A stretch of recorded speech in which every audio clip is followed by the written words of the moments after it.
ब्राह्मण और सांप की कहानी। एक बार की बात है, किसी नगर में हरिदत्त नाम का ब्राह्मण रहता था। उसके पास खेत थे, लेकिन उनमें ज़्यादा पैदावार नहीं होती थी। एक दिन हरिदत्त अपने खेत में एक पेड़ के नीचे सोया हुआ था। जैसे ही हरिदत्त की आंखें खुली, उसने देखा कि एक सांप अपना फन फैलाए बैठा हुआ है। ब्राह्मण को एहसास हुआ कि यह कोई साधारण सांप नहीं है, बल्कि कोई देवता है। ब्राह्मण ने निर्णय लिया कि वह आज से इस देवता की पूजा करेगा। हरिदत्त उठा और कहीं से जाकर दूध ले आया। उसने मिट्टी के बर्तन में सांप को दूध पिलाया। दूध पिलाते समय हरिदत्त ने सांप से क्षमा मांगते हुए कहा कि हे देव, मैं आज तक आपको साधारण सांप समझता रहा, मुझे माफ कर दीजिए। अपनी कृपा दृष्टि से मुझे बहुत सारा धन धान्य प्रदान करें। ऐसा कहकर हरिदत्त अपने घर वापस आ गया। अगले दिन जब वह अपने खेत पहुंचा, तो उसने देखा कि जिस बर्तन में उसने कल सांप को दूध पिलाया था, उसमें एक सोने का सिक्का पड़ा हुआ है। हरिदत्त ने वो सिक्का उठा लिया। अब हरिदत्त रोज सांप की पूजा करने लगा और सांप रोज उसे एक सोने का सिक्का देने लगा। कुछ दिन बाद हरिदत्त को दूर किसी देश जाना पड़ा, तो उसने अपने बेटे से कहा कि तुम खेत में जाकर सांप देवता को दूध पिला आना।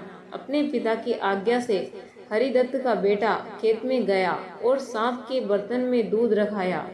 अगली सुबह जब वह सांप को दूध पिलाने गया, तो उसने देखा कि वहाँ सोने का सिक्का रखा हुआ है। हरिदत्त के बेटे ने वो सोने का सिक्का उठा लिया और मन ही मन सोचने लगा कि जरूर इस सांप के बिल में सोने का भंडार है। उसने सांप के बिल को खोदने का फैसला किया, लेकिन उसे सांप का बहुत डर था। हरिदत्त के बेटे ने योजना बनाई कि जैसे ही सांप दूध पीने आएगा, तो उसके सिर पर लाठी से वार करेगा, जिससे सांप मर जाएगा। सांप के मरने के बाद मैं तसल्ली से बिल खोदूंगा और उसमें से सोना निकालकर अमीर आदमी बन जाऊंगा।